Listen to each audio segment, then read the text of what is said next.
This patient was referred to me for endodontic retreatment of tooth number 31.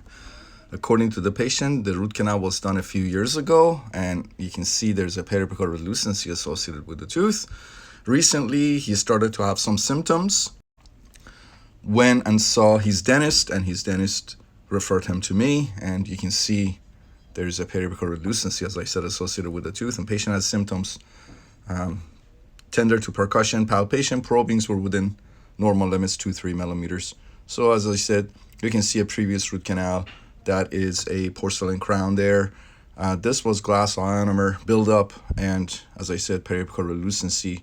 Only associated with the mesial canals. The distal canal looks nice and clean. We take multiple angulation PAs, and in every angulation, the distal canal seemed to be fine. But even if it's so, I always, when I go in, I inspect the gutta-percha. If the gutta-percha has discolored, if there was fluid buildup or what have you under the buildup, then I would definitely redo the whole thing. But in this case, when I accessed the tooth, the problem was the mesial canals. Distal was okay. I removed half of the gutta-percha just to make sure that there were no color changes and everything was fine. So why break a nice, good apical seal here when there are no issues associated with the distal canal? So we did selective endodontic retreatment on this tooth, and take a look.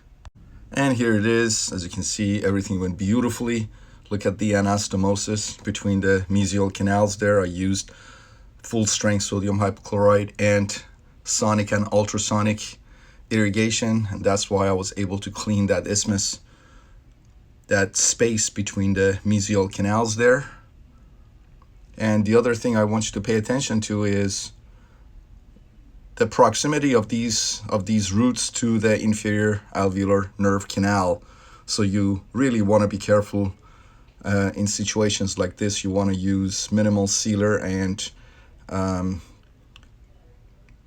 adequate apical force when you're condensing the gutta-percha, but not too much. Be really careful. Be really careful.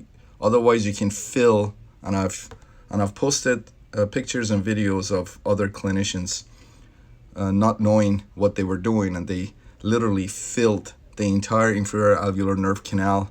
That space, they filled it with sealer and gutta-percha and sometimes calcium hydroxide. So be really careful. You need to be able to read x-rays, pre-operatively, of course.